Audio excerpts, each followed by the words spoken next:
What's up, guys? So today we're going to talk about how to raise chickens. Not just me and Miss Purdue over here. We're both going to explain how to raise chickens.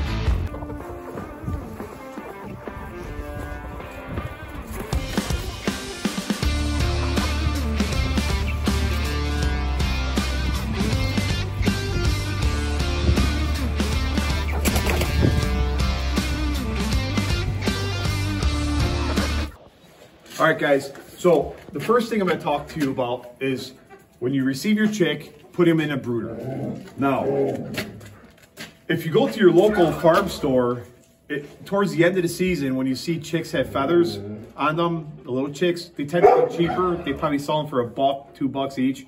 But if you buy them like fairly brand new, what you want to do is you want to get a brooder. Now, this is an example. I didn't use this. I used a bigger Rubbermaid, a big, rectangle Rubbermaid storage container, and you put a little bit of some shavings in there, and you put a heat lamp. Now I like to use a red heat lamp. The red heat lamp, it basically soothes, it calms the animal down, calms the chicken down. And this is an example, like I told you, the type of heat lamp you want to get, it has to have a porcelain socket. Make sure it's porcelain, not plastic, because these get kind of hot. And you got to build some kind of stand or keep it away from the plastic, keep it away from the wood shavings, at least 12 inches. The chicks always have to be warm. They have to have fresh water, some chick feed, organic chick feed, and they have to be warm all the time, 90 degrees, and you can't remove them out of your brooder until they're fully feathered. So as soon as they're fully feathered, then you can remove them out of your brooder and bring them to your coop. So as you can see, we got some fresh snow last night, a lot of it. My chickens, they don't like to come out in the snow. Everything's covered in snow. There's snow in their coop. They see that there's snow, they won't come. And I like my chickens to be outside, get some vitamin D, get some little bit of sun. It's good for egg production. So what I'm gonna do is, since we don't waste nothing here on the farm, I like to use old bedding, the goat bedding, the pig bedding, and I throw it right on top of the snow, and they play at it, they pick at it. I throw some feed on top, and they spread it. It turns into compost after.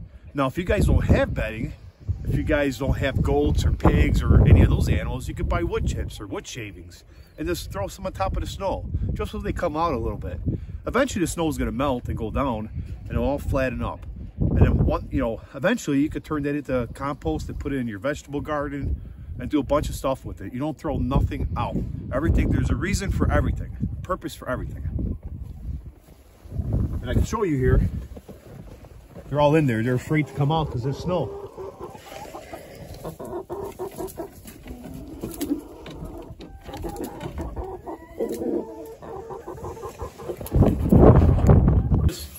Grabbing some old bedding, putting it in the wheelbarrow, and I'm going to dump it on top of the snow for our chickens this morning.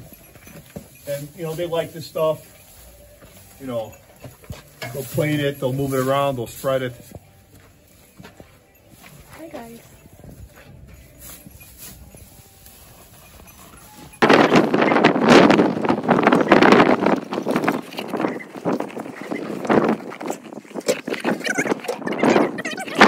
Guys, so this is where my coop's at. My chicken run, my coop, and my kitchen's like right there. It's about 30 feet away. So I made it where it's not too close to the kitchen, but not far. I wanted it to be easy access for me, my wife, my kids. I got my garden bed here. My garden bed's here.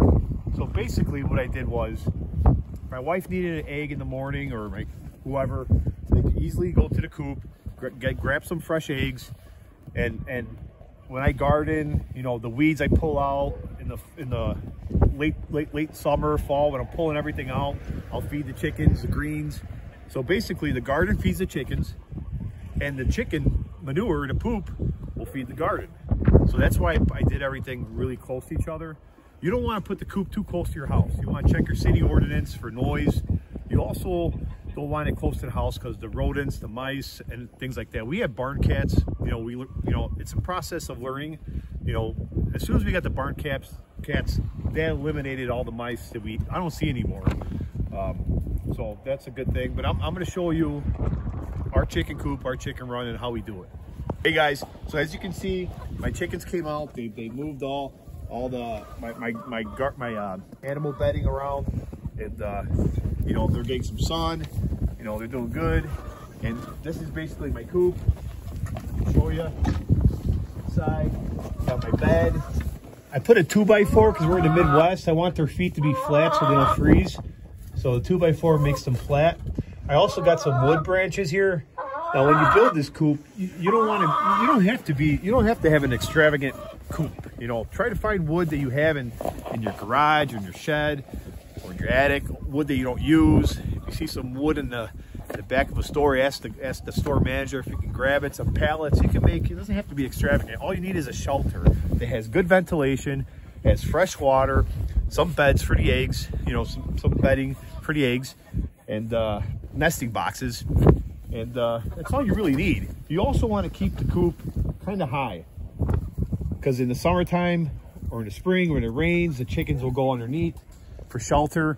You know, they also like to do their dirt baths underneath. You know, it's also a shelter when it rains. They all go underneath because chickens don't like to be wet. That's the other thing. In the wintertime, you want to try to have them as dry as possible. Now let me show you over here what I did. You also need to put up an opening, a clean out. I call it a clean out. Another reason why you want to keep it kind of high, this is me, I made it high enough for my wheelbarrow here. So all I do is open up, get a flat shovel, and I'll scoop all the old stuff out of the coop, all the poop and old manure. I'll just sweep it into the wheelbarrow, walk this wheelbarrow to my garden beds, and then sprinkle it on my garden beds, and that's my fertilizer. So that's why the chickens feed the garden beds feed the chickens. Hi guys, so now I'm going to show you my nesting boxes. I made the nesting box here to see if we got some eggs. And basically open it up. I put a little hook here, so it's easy to hook on. And there's hens here. As you can see, they're there. And there should be a lot of eggs underneath them. So the reason why we put our nesting box over here is so we don't have to crawl through the coop to grab eggs. You know, roosters, they tend to peck, and they tend to protect their hens. So if you're grabbing their eggs, they might peck at you. So this gives you access so you don't have to go in the coop and worry about a rooster coming after you. But anyways, it works out great. I put a little lock here too, just in case if a predator gets in here. You know, there's a little lock here that I attach. You know, but so far so good. We've been pretty lucky. Now the fencing here, when I dug this fencing, because we're talking about predators, I dug it about 2 feet down. So this wire mesh, you know, chicken wire, it goes 2 feet in the ground, and I went away from I rolled it away from the coop. You know, so if a possum or a raccoon wants to dig underneath, they're going to run into this, and it's going to stop them. The other thing I did was, this was the best thing ever. I got a Rainwater Collector, and it's good for the summertime, because in the summertime, it saves you the amounts of back and forth you have to do to give these guys water. They always need fresh water. So it's easy. I got a spigot over here, fill up a bucket and give it to them. It's really, really easy. Feeding. I use about a 50-pound bag a week, and I got options here. You know, I got these PVC pipes. I don't use them in the, you know, I throw the feed in there, fill it up to the top. You know, you're good. You know, I got one on this side, one on that side. This was, I didn't buy anything. This is scrap that I had in the basement that I just turned it into something. It's basically a 90-degree elbow. 90-degree elbow with a 3-inch piece of PVC and a plumbing cap. I got solar power predator lights for the wintertime. They go on motion. I also got feeders that go in the coop, you know. So put their feed in there. They're good for the night. And, the Yeah, this is, I mean, guys, this is great. I was scared at first doing this, but it's really easy. Anybody can do it. You know, don't get scared. You can do it. You don't need 40 chickens. All you need is really 4 chickens. And you have fun. The kids love it. We're basically creating memories. Memories that are going to last a lifetime. You know, 20 years from now, we're going to look back at this and we're going to be like, oh, all the fun we had. Our kids are going to talk about it. This is great. This is great. My wife, our kids, this is awesome. You guys need to do this. All right, guys. So thank you for watching our video. And like I said, but earlier videos, my wife's a painter and she paints paintings. So this beautiful painting here, it's a contemporary chicken.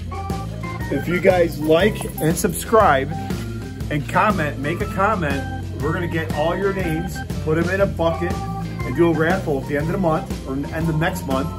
And you guys are gonna get a painting. Beautiful painting.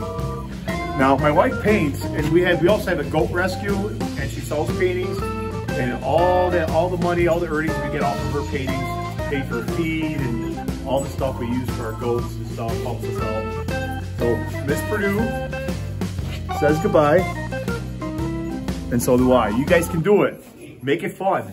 Don't be scared. Get the whole family involved. It's a great thing, a good memory to make. All right, guys, stay tuned to a blooper reel at the end of the video, and it's time for me to go inside and give some eggs to my wife.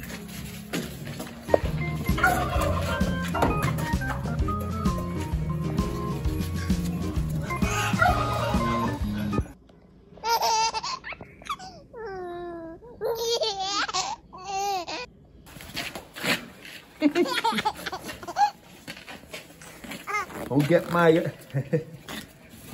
Teddy, what am I going to do over here? What am I going to do over here? What am I going to do over here? Guys, today we're going to teach you, well actually me and Miss Purdue over here are going to teach you how to raise chickens. Right?